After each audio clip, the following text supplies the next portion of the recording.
सत साहिब सतगुरुदेव की जय। बंदी छोड़ कबीर साहिब जी की जय। बंदी छोड़ गरीबदास जी महाराज जी की जय। स्वामी राम देवानंद जी गुरु महाराज जी की जय हो। सर्व संतों की जय, सर्व भक्तों की जय, धर्मी पुरुषों की जय। श्री काशी धाम की जय, श्री सुडानी धाम की जय, श्री क्रोथा धाम की जय, श्री बरवाड़ा धाम की जय। सत साहिब ऐसे तत्पद के अधिकारी पलक अलख से जोड़े, तन मन धन सब अर्पण कर ही नेक नवाथा मोह। कहते हैं उनको तन मन धन समर्पित रहते हैं तो उनकी ये दशा हो जाती है। गरीब महिमा की जस संत की तन मन धन सब दे, शर्मांगे टाला नहीं, मोर दोज लख ले। तो क्या बताते हैं, जैसे सेव सुमन ने कुर्बानी दी, उसी का प्रमाण दिया है कि ऐसे तत्पद के अधिकारी, वो उस परम पद के अधिकारी हैं, वो पलक अलग से जुड़े परमात्मा के साथ हमेशा संबंधित रहते हैं, उसी के ध्यान में रहते, तन मन धन सब अर्पण कर ही नेक न माथा मोड़े, यानी बैक नहीं हो सकते। बिन ही रसना नाम चलत है, निर्वाणी से नेहा, गरीबदास बोडल में दीपक छानी नहीं स्नेहा। गजब कर दिया। आज अब भगवान की भक्ति करते हैं, उस परम पिता से जिसका कति प्रेम लग गया है, सच्ची लगन है, वो छानी नहीं रहती, छुपाए से नहीं छुप सकती। जैसे बोतल इस पन्नी पॉलिथीन की आड़ में दीपक जल रहा, पहले दीपक होते थे, यानी लाइट भी जग रही हो, बल्ब जग रहा हो, और पर्दा ला रखा हो बोतल का, पॉलिथीन का, कहते हो छुपता नहीं, उससे प्रकाश है न्यारा चमका है कि वहां कोई गजब की चीज चमक रही है, प्रकाश की वस्तु है। इसी प्रकार बिन ही रसना नाम चलत है, जिसका निर्वाणी से नेहा, गरीबदास बोडल में दीपक न छानी नहीं स्नेहा। उनके परमात्मा का प्रति जो लगन है, जो प्यार है, वो छानी नहीं, छुपा नहीं होता। बच्चों, इस गंदे लोक से निकलो। कति धोखे में देख रखा, इतना जबरदस्त धोखा देखा नहीं। जितनी भी जागृति आती जाएगी, आपने साफ दिखाई देगा, पल पल में देखना कैसे दशा रखो, कति जकड़ रखो बेड़ियों से।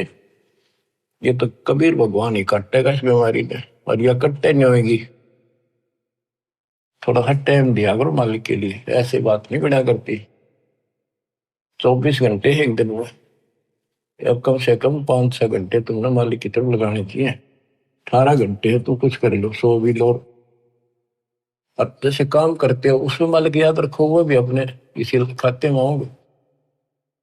गरीबदास जी कहते हैं कि दृष्टि पड़े सो पना है, धर अंबर कैलाश, या कृत्रिमबाजी झूठ है, तुम सुरत सबो सुहास।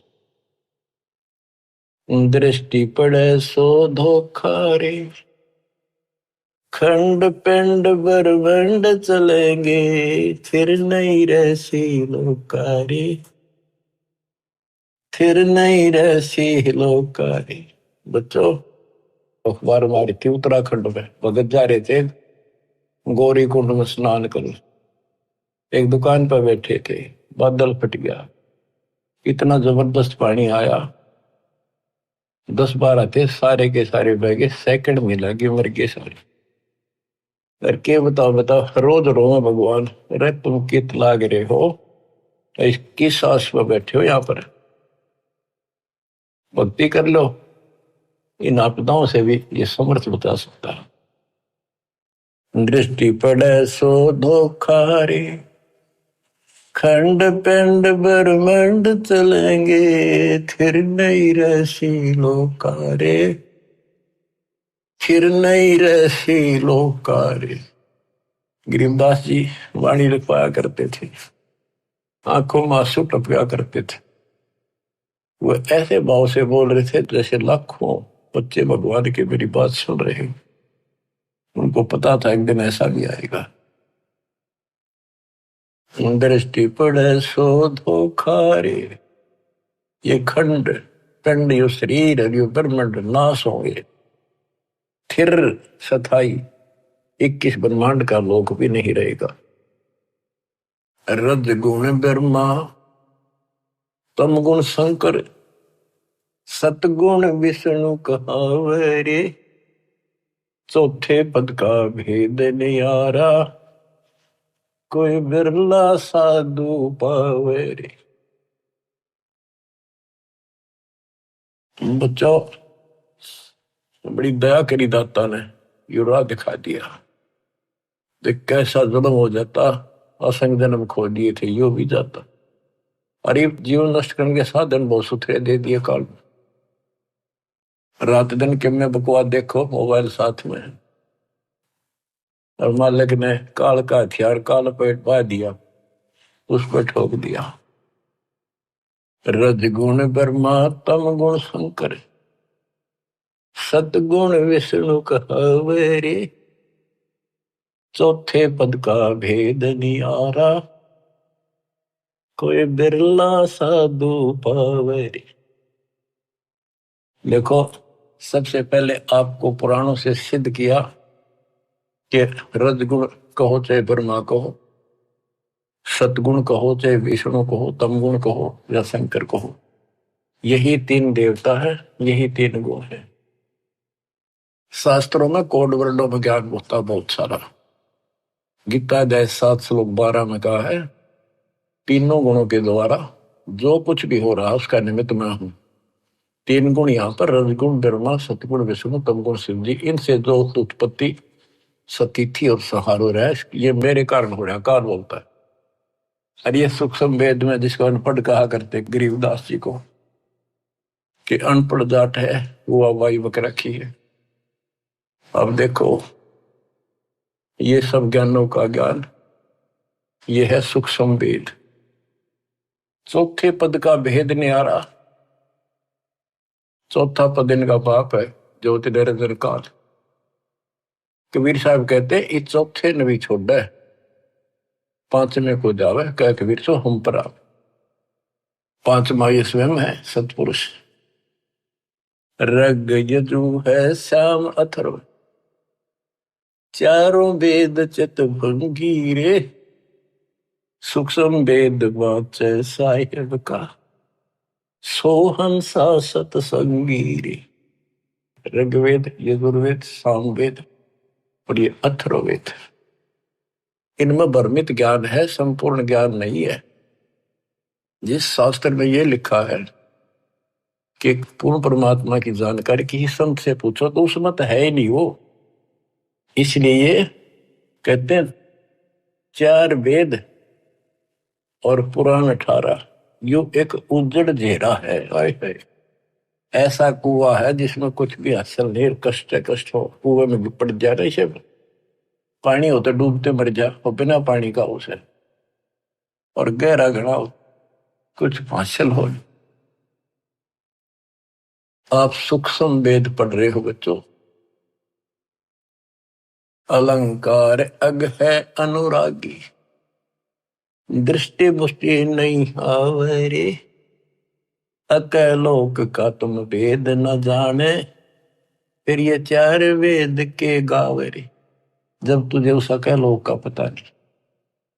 अकय का अर्थ था जिसका किसी ने आज तक वर्णन ना कराया हो। ये ऊपर का जो एक लोक माना जाता अविनाशी लोक, उसके 4 विभाग हैं, सतलोक, अलकलोक, अगम और अकय लोक, नाम गया लास्ट वाला। और ये चारों भी एक लोक होने से अकय लोक कहा जाता है। ये कोनवन होते हैं अध्यात्म के, पीएचडी की भाषा ही है अध्यात्म की। जब तुम अकय लोक की तो जानकारी नहीं, मेरी नके गाँव होगा। कहते हैं आवे जावे सो हंसा कहिए, परमहंस नहीं आया रे, पांच तत्व तीन गुण तूरा, या तो कहिए माया रे। सुन मंडल सुख सागर दरिया, परमहंस परवाना रे। सतगुरु में लीव हित लखाया, है सतलोक निदाना रे। होय होय। अगम दीप अमरापुर कहिए। अगम दीप सबसे आगे वाला, ऊपर वाला, वो द्वीप सतलोक, वो अमरपुर है। अगम दीप अमरापुर कहिए, जा हिल मिल हंसा खेल रे। दास गरीब देश है दुर्लभ, साचा सतगुरु बेल। दास गरीब देश है दुर्लभ, साचा सतगुरु बेल। अगम दीप अमरापुर कहिए, जा हिल मिल हंसा खेल रे। दास गरीब देश है दुर्लभ। बड़ा कठिन है पर सुलभ है, साचा सतगुरु बेल। बच्चों पढ़े लिखे हो, आपको अक्सर ज्ञान इसीलिए कराया जाता है कि समझ लो अपने भगवान ने, समझ लो इस सच्चे ज्ञान को कि वो सुख है और सतगुरु बिना वहां नहीं जा सकते। सतगुरु के उपदेश का सुनिया एक विचार वहां से शुरू हुआ था, अब यही खत्म होता है। सतगुरु से शुरू होगा, सतगुरु पे आपका जीवन अगर अंत हुआ, सतगुरु साथ जागा, आपको दूर छोड़ का होगा। सतलोक में किसी से पूछने की जरूरत नहीं पड़ेगी। धन्य आपके माता पिता जिनसे जन्म हुआ, आपको ऐसे पीक टाइम में आपका जन्म है, इसको संभालो। ये बातें कहने सुन की नहीं, ये कर पाने की। परमात्मा आपको मोक्ष दे, सदा सुखी रखे। सत्साई। साहिब जी, आप सुन रहे हैं जगत गुरु तत्वदर्शी संत रामपाल जी महाराज जी के मंगल प्रवचन। इस वीडियो के बनाने का उद्देश्य हमारा किसी को भी नीचा दिखाना व किसी की भावनाओं को ठेस पहुंचाने का नहीं है। इस वीडियो के बनाने का उद्देश्य हमारा संसार के प्रत्येक मानव को अध्यात्म ज्ञान से जागरूक करना है। तो आइए देखते हैं जगत गुरु तत्वदर्शी संत रामपाल जी महाराज जी द्वारा लिखी गई पुस्तक गरिमा गीता की पेज नंबर 103 से। कर्म सन्यासी से कर्म योगी उत्तम है। गीता अध्याय 5 श्लोक 1 का हिंदी अनुवाद। हे कृष्ण, आप एक ओर तो कर्मों के संन्यास की महिमा मंडन कर रहे हैं और फिर कर्मों के योग यानी कर्मों के संयोग की अर्थात कर्म की प्रशंसा कर रहे हैं। इन दोनों में से जो एक मेरे लिए कल्याणकारक हो उसको सुनिश्चित करके कहिए। अध्याय 5 श्लोक 2 का हिंदी अनुवाद तथा भावार्थ। गीता अध्याय 5 श्लोक 2 का भावार्थ है कि तत्वदर्शी संत के अभाव से जो शास्त्र विरुद्ध साधक है वे दो प्रकार के हैं। एक तो कर्म सन्यासी, दूसरे कर्म योगी। दोनों की साधना अमंगलकारी तथा न करने वाली अर्थात व्यर्थ है, क्योंकि गीता अध्याय 16 श्लोक 23 में कहा है कि शास्त्र विधि त्याग कर जो मनमाना आचरण अर्थात पूजा करते हैं उनको लाभ नहीं होता।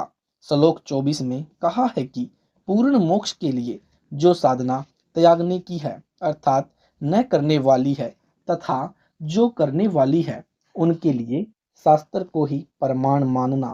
Page number 104।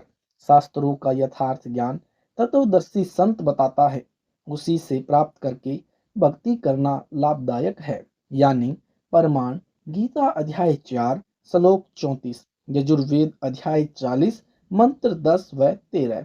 फिर भी इन उपरोक्त शास्त्र विरुद्ध दोनों साधकों में कर्म सन्यासी से कर्म योगी अच्छा है, क्योंकि कर्म योगी जो शास्त्र विधि रहित साधना करता है उसे जब कोई तत्वदर्शी संत का सत्संग प्राप्त हो जाएगा तो वह तुरंत अपनी शास्त्र विरुद्ध पूजा को त्याग कर शास्त्र अनुकूल साधना पर लगकर आत्म कल्याण करवा लेता है। परंतु कर्म सन्यासी दोनों ही प्रकार के हठ योगी घर पर रहते हुए भी जो कान आंखें बंद करके एक स्थान पर बैठकर हठ योग करने वाले तथा घर त्याग कर उपरोक्त हठ योग करने वाले तत्वदर्शी संत के ज्ञान को मानवश स्वीकार नहीं करते, क्योंकि उन्हें अपने त्याग तथा हठ योग से प्राप्त सिद्धियों का अभिमान हो जाता है तथा ग्रह त्याग का भी अभिमान सत्य भक्ति प्राप्ति में बाधक होता है। करोड़ों कर्म सन्यासियों में कोई कोई ही सत्य भक्ति स्वीकार करता है, इसलिए शास्त्र विरुद्ध कर्म सन्यासी साधक से शास्त्र विरुद्ध कर्म योगी साधक ही अच्छा है। इसी प्रकार संन्यास लेकर किसी आश्रम में रहकर शास्त्र विधि अनुसार साधना लेकर आश्रम में रहने वाले कामचोर से तो कर्म योगी अच्छा है, क्योंकि संन्यास धारण करने वाले को अपने संन्यास का अभिमान हो जाता है। गीता सार अध्याय 5 के श्लोक 2 में वर्णन है कि कर्म संन्यास यानी घर छोड़कर जाने वाले साधक से कर्म योगी यानी घर पर बाल बच्चों सहित रहते हुए या विवाह न करवाकर सांसारिक कार्य करता हुआ घर या आश्रम में रहने वाले साधक श्रेष्ठ हैं। उदाहरण के लिए राजा अम्बरीश, राजा जनक, परम पूज्य कबीर साहिब जी यानी कबीर देव पूर्ण परमात्मा होते हुए भी लीला करके यही सिद्ध कर रहे हैं कि जैसे मैं अपना कर्म करता हुआ साधना कर रहा हूँ, यही कर्म योग श्रेष्ठ है। संत गरीबदास साहिब जी महाराज, श्री नानक देव जी, संत नामदेव जी, संत रविदास जी आदि आदि संत व परमेश्वर कबीर जी कर्म योगी थे। साथ में यह भी कहा है कि यदि साधना ठीक है तो चाहे घर रहो या बाहर आश्रम आदि में दोनों ही बराबर उपलब्धियां प्राप्त करेंगे। यही प्रमाण गीता अध्याय 18 श्लोक 41 से 46 में कहा है कि चारों वर्णों यानी ब्राह्मण, क्षत्रिय, वैश्य तथा शूद्र के व्यक्ति भी अपने स्वाभाविक कर्म करते हुए परम सिद्धि अर्थात पूर्ण मोक्ष को प्राप्त हो जाते हैं। परम सिद्धि के विषय में स्पष्ट किया है कि अध्याय 18 श्लोक 46 में कि जिस परमात्मा परमेश्वर से सर्व प्राणियों की उत्पत्ति हुई है, जिससे यह समस्त संसार व्याप्त है, उस परमेश्वर की अपने अपने स्वाभाविक कर्मों द्वारा पूजा करके मनुष्य परम सिद्धि को प्राप्त हो जाता है, अर्थात कर्म करता हुआ सत्य साधक पूर्ण मोक्ष प्राप्त करता है। अध्याय 18 श्लोक 47 में स्पष्ट किया है कि शास्त्र विरुद्ध साधना करने वाले यानी कर्म संन्यास से अपना शास्त्र विधि अनुसार यानी कर्म करते हुए साधना करने वाला श्रेष्ठ है, क्योंकि अपने कर्म करता हुआ साधक पाप को प्राप्त नहीं होता। इससे यह भी सिद्ध हुआ कि कर्म संन्यास करके हठ करना पाप है। अध्याय 18 श्लोक 48 में स्पष्ट किया है कि अपने स्वाभाविक कर्मों को नहीं त्यागना चाहिए, चाहे उसमें कुछ पाप भी नजर आता है, जैसे खेती करने में जीव मरते हैं आदि आदि। गरीब डेरे डांडे खुश रहो, खुसरे लहे न मोक्ष, दरु प्रहलाद उधर गए तो डेरे में क्या दोष। गरीब केले की कोपिन है, फूल पान फल खाही, नरका मुख नहीं देखते, बस्ती निकट न जाही। गरीब वो जंगल के रोज हैं, मनुष्यों बिद के जाही, निस दिन फिरें उजाड़ में, साहिब पावें नाही। भावार्थ परमेश्वर कबीर जी से प्राप्त तत्व ज्ञान में संत गरीबदास जी ने बताया है कि जो तत्व ज्ञानहीन व्यक्ति कहते हैं कि आजीवन ब्रह्मचारी रहने वाला तथा सर्व भौतिक सुविधाओं को त्याग कर वन में निवास करने वाला ही मोक्ष प्राप्ति को प्राप्त होता है। Page number 105। त्याग कर वन में निवास करने वाला ही मोक्ष प्राप्ति करता है, यह सब अज्ञानता है। तत्वदर्शी संत से ज्ञान व दीक्षा लेकर मर्यादा में रहकर साधना करने से मोक्ष होता है। उदाहरण दिया है कि डेरे डांडे यानी अपने घर पर खुशी के साथ रहो और सत्य साधना करो। यदि आजीवन ब्रह्मचारी रहने मात्र से मोक्ष प्राप्त हो जाता है तो खुसरे यानी नपुंसक का मोक्ष हुआ नहीं, देखा ना सुना। सत्य साधना चाहे गृहस्थ करो, चाहे ब्रह्मचारी, चाहे खुसरे करो, सबका मोक्ष हो जाता है। जैसे कहते हैं कि दरु तथा प्रहलाद का मोक्ष हुआ है तो वे दोनों ही विवाहित थे, राजा रहे। फिर गृहस्थी में क्या दोष है? अर्थात गृहस्थी भी मोक्ष प्राप्त करते हैं। जो कर्म सन्यासी घर त्याग कर जंगल में चले जाते हैं तथा निवस्त्र होकर केवल केले के पत्ते की कोपिन यानी लंगोट बनाकर फल फूल व पत्तों का आहार करते हैं, नगर में नहीं जाते हैं, मनुष्यों के दर्शन भी नहीं करते हैं, जंगल में गुफा बनाकर या झाड़ बोझड़े में अपना सारा जीवन बिताते हैं, यदि उनकी साधना शास्त्र विधि अनुसार नहीं है तो वे परमात्मा प्राप्ति नहीं कर सकते, क्योंकि वे तो जंगली जानवर रोज के समान है। जंगल में गर्मी सर्दी भूख प्यास से परेशानी तथा दुख व जंगली हिंसक जानवरों का भय बना रहता है। भक्ति तो तब हो सकती है जब गर्मी सर्दी भूख प्यास का समय पर समाधान हो जाए।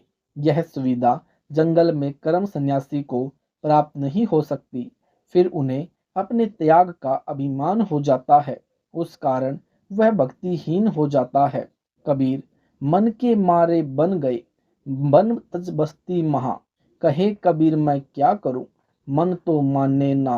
भावार्थ, पूर्व जन्म के भक्ति संस्कारों से प्रेरित साधक वन में जाकर किसी अज्ञानी गुरु को पूर्ण गुरु मानकर दीक्षा लेकर घोर तप साधना करता है।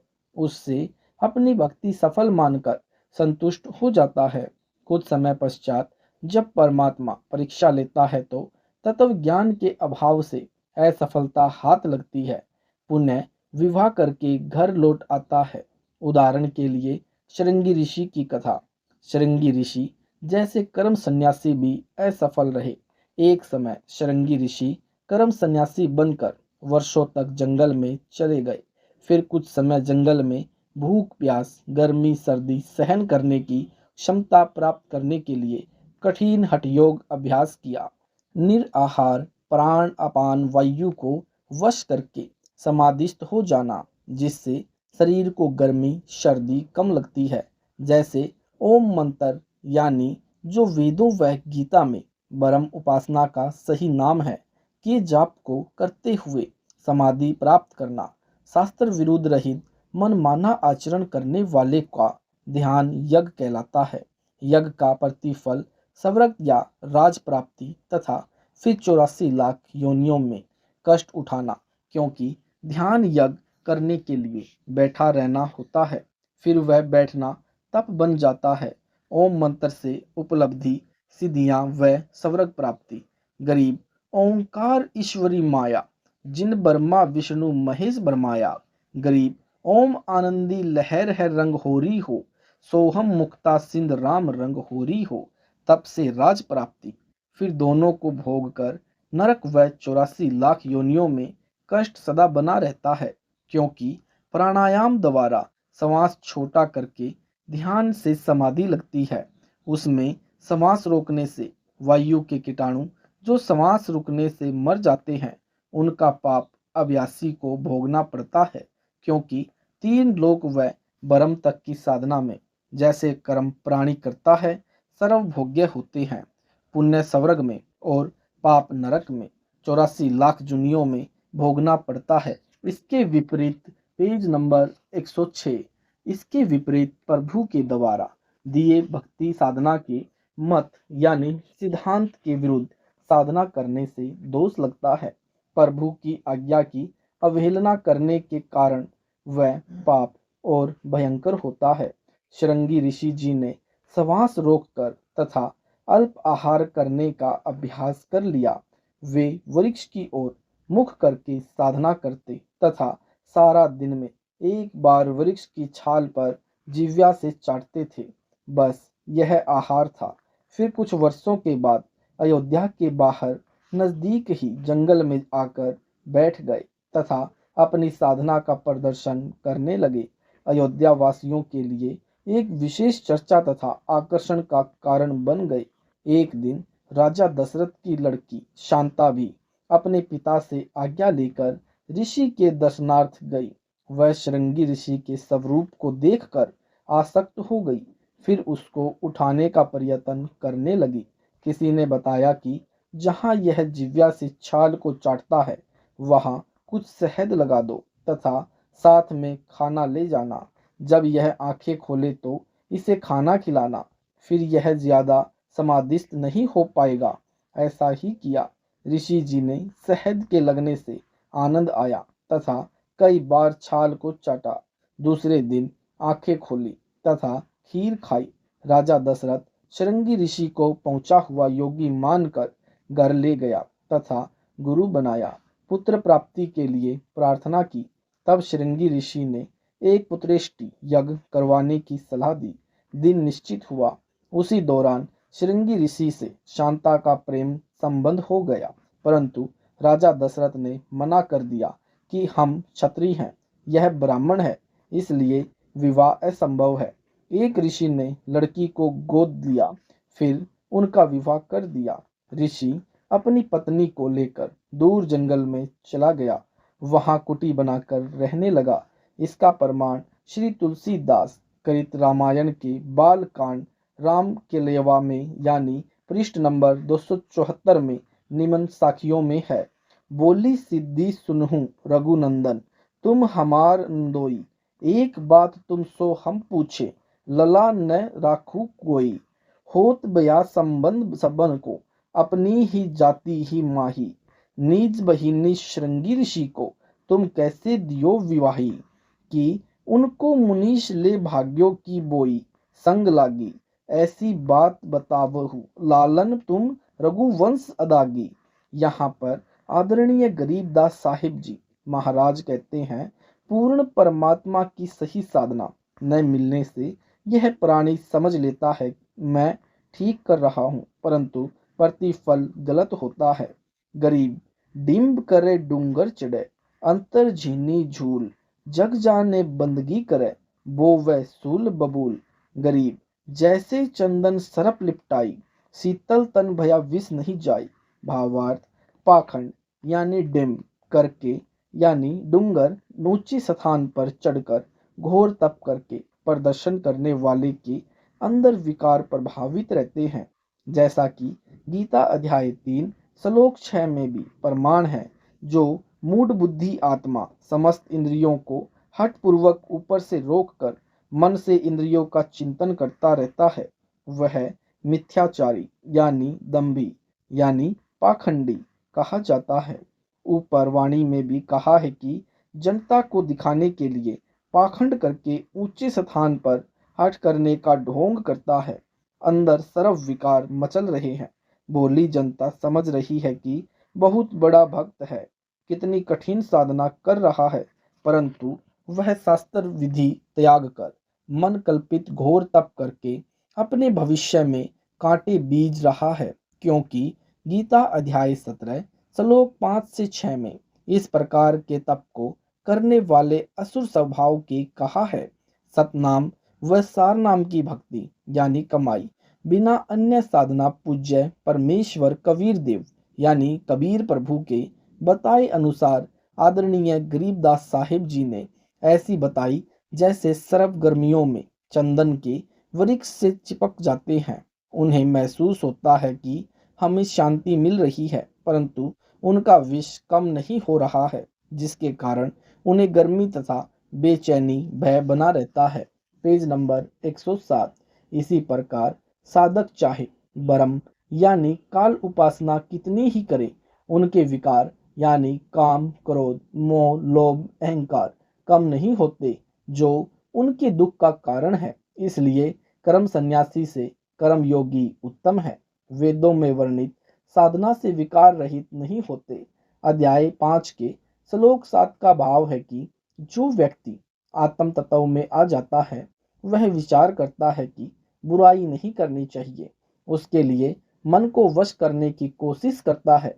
उसने मान लिया कि मन वश कर लिया, वह पवित्र आत्मा बुरे कर्म न करने की कोशिश करता है, परंतु ब्रह्म साधना से मन काबू नहीं हो सकता। जैसे श्री नारद जी ने कई वर्षों तक जंगल में जाकर यानी कर्म संन्यास लेकर साधना की तथा मान लिया कि अब मैंने मन व इंद्रियों पर काबू पा लिया है।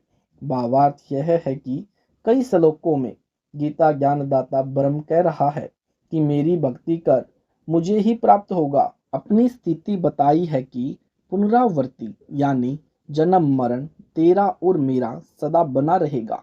गीता ज्ञानदाता ने स्पष्ट किया है कि यदि तत्परम यानी परम अक्षर ब्रह्म की भक्ति करेगा तो उसी को प्राप्त होगा, फिर कभी जन्म मरण को प्राप्त नहीं होगा। उस परमेश्वर की भक्ति का ज्ञान तत्वदर्शी संतों से जानने को कहा है। वह तत्व ज्ञान वेदों में व गीता में संपूर्ण नहीं है, जिस कारण से वेदों अनुसार साधना करने वाले चाहकर भी विकार रहित नहीं हुए। उदाहरण के लिए नारद जी की कहानी। एक दिन नारद जी ने अपने पिता ब्रह्मा को कहा कि पिताजी, मैंने वर्षों तक घोर साधना करके मन व इंद्रियों का दमन कर लिया है, अब योग युक्त हो गया हूँ।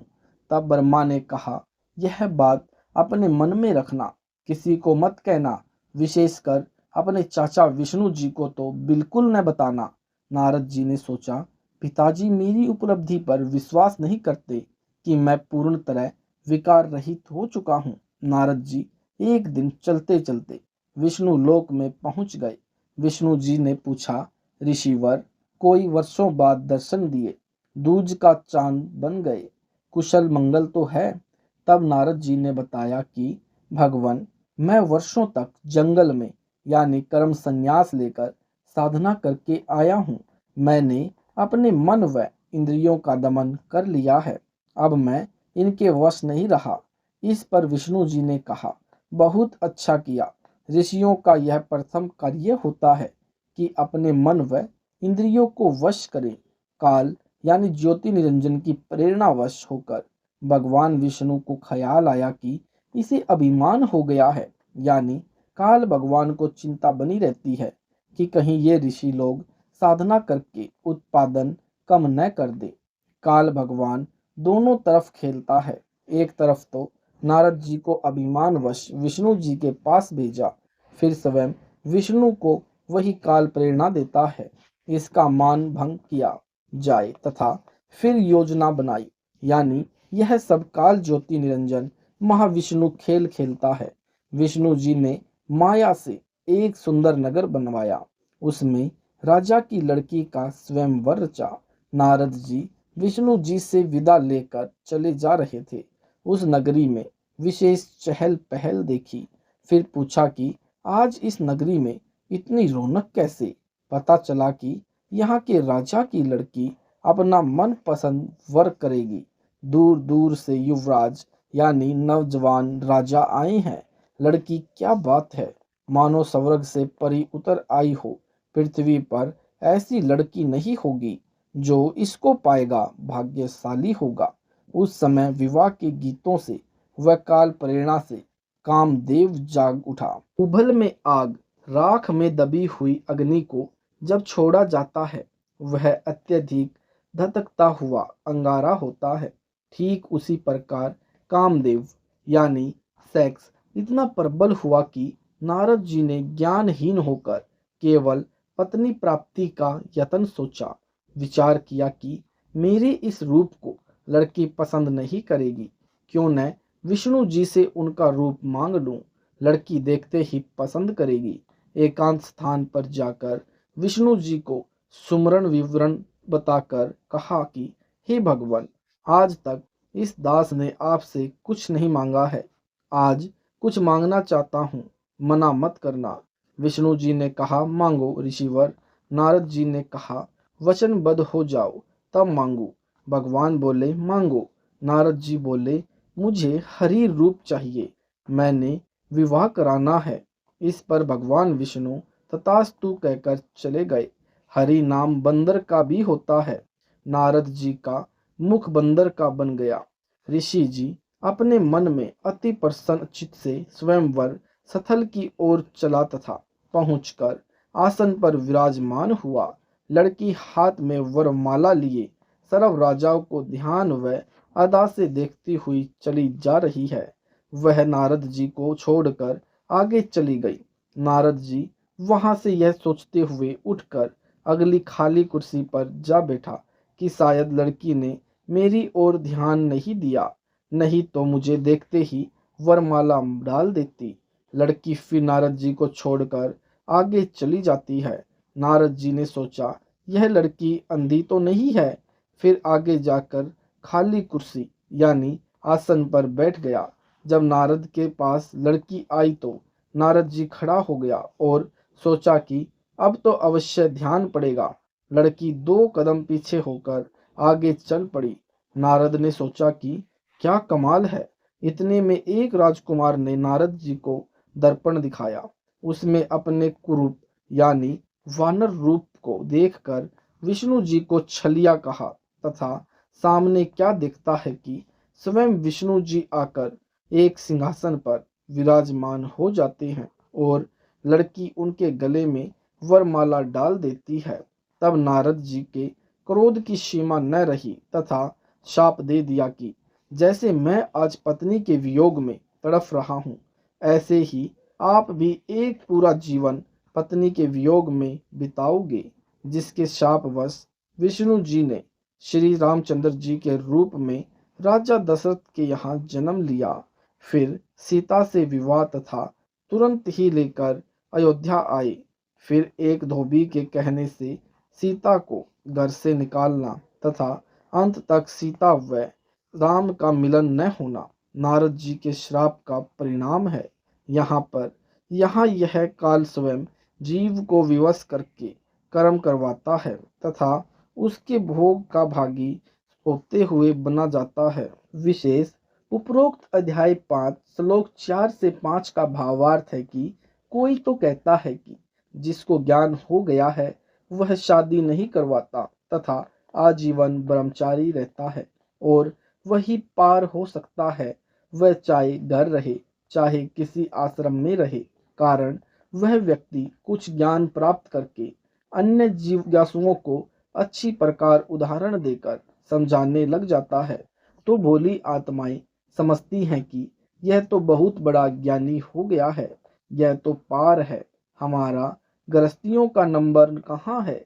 कुछ एक कहते हैं कि बाल बच्चों में रहता हुआ ही कल्याण को प्राप्त होता है, कारण गृहस्थी व्यक्ति दान धर्म करता है इसलिए श्रेष्ठ है। इसलिए कहा है कि वे तो दोनों प्रकार के विचार व्यक्त करने वाले बच्चे हैं, उन्हें विद्वान न समझो। वास्तविक ज्ञान तो पूर्ण संत को तत्वदर्शी संत है, वही बताता है कि शास्त्र विधि अनुसार साधना गुरु मर्यादा में रहकर अपने आने वाले उपरोक्त दोनों ही प्रकार के साधक एक जैसी ही प्राप्ति करते हैं।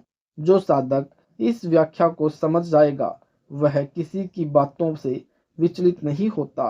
ब्रह्मचारी रहकर साधना करने वाला भक्त जो अन्य को ज्ञान बताता है फिर उसकी कोई प्रशंसा कर रहा है कि बड़ा ज्ञानी है, क्या कहने, परंतु तत्व ज्ञान से परिचित गृहस्थी व ब्रह्मचारी जानता है कि ज्ञान तो सतगुरु का बताया हुआ है, ज्ञान से नहीं नाम जाप व गुरु मर्यादा में रहने के मुक्ति होगी। इसी प्रकार जो गृहस्थी है वह भी जानता है कि यह भक्त जी भले ही 4 श्लोक व वाणी सीखे हुए हैं तथा अन्य इसके व्यर्थ प्रशंसक बने हैं, ये दोनों ही मूर्ख हैं।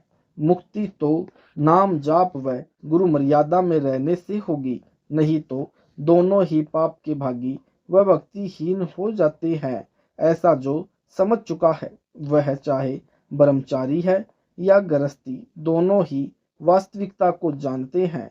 उसी वास्तविकता ज्ञान को जानकर साधना करने वाले हैं। विषय में निम्न मंत्र से वर्णन किया है। विशेष गीता जी के अन्य अनुवादकर्ताओं ने जो अनुवाद गीता अध्याय 5 श्लोक 4 में लिखा है कि संन्यास और कर्म योग दोनों द्वारा एक ही फल मिलता है, यह गीता अध्याय 5 श्लोक 6 के आधार से गलत सिद्ध होता है, जिसमें लिखा है कि संन्यास अयोगतः तु दुखम आपतुम। शब्दार्थ है कि संन्यास मार्ग तो शास्त्र विरुद्ध साधना होने से दुख का हेतु है, इसलिए योग युक्त मुनि कर्म योगी बरम निचियेरन अगच्छति। शब्दार्थ है शास्त्र अनुकूल साधक कर्म योगी अविलंब परमात्मा को प्राप्त होता है।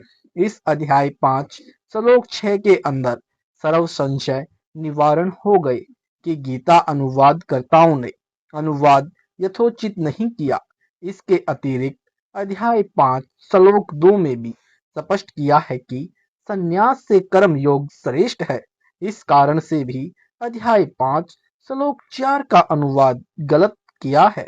गीता अध्याय 5 श्लोक 5 में सांख्य योग का अर्थ तत्व ज्ञान आधार से साधना करना है, न कि संन्यास मार्ग से। इसलिए मेरे द्वारा यानी रामपाल दास द्वारा किया गया अनुवाद श्रेष्ठ है। गीता अध्याय 5 श्लोक 6 का भावार्थ है कि जो संन्यास मार्ग से शास्त्र विधि त्याग कर साधना करते हैं, वे चाहे ब्रह्म की साधना करते हैं चाहे निम्न देवताओं की, वे तो दुख ही प्राप्त करते हैं। सत्य साधक कर्म योगी शीघ्र परमात्मा प्राप्त करते हैं। कर्म सन्यासी को त्याग का अभिमान हो जाता है। गीता जी अध्याय 5 श्लोक 7 में स्पष्ट किया है कि उपरोक्त दोनों प्रकार के सन्यासियों यानी कर्म संन्यास वाले को अपने त्याग व साधना का अभिमान हुए बिना नहीं रहता।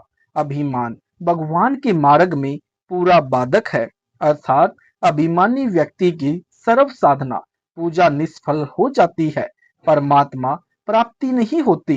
गीता जी के अध्याय 5 के श्लोक नंबर 2 में कहा है कि कर्म संन्यास से कर्म योग श्रेष्ठ है। प्रमाण ध्रुव प्रहलाद, राजा अमरीश, राजा जनक शास्त्र विधि रहित गृहस्थी कर्म योगी थे।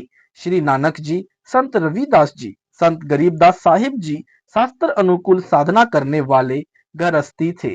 कर्म योगी में अभिमान नहीं हो पाता है, वह अपने अशुभ से डरता रहता है और संतों का आदर करता है। सर साहेब जी, आपने सुने संत रामपाल जी महाराज जी के मंगल प्रवचन, उनके द्वारा लिखी गई पुस्तक गरिमा गीता की से। अगर आपको यह वीडियो अच्छा लगा है तो वीडियो को लाइक करें, शेयर करें, कमेंट करें। ऐसे ही वीडियो देखने के लिए यूट्यूब पर सतलोक इन संत रामपाल जी महाराज जी चैनल को सब्सक्राइब जरूर करें। सर साहेब जी, मिलते हैं अगली वीडियो में।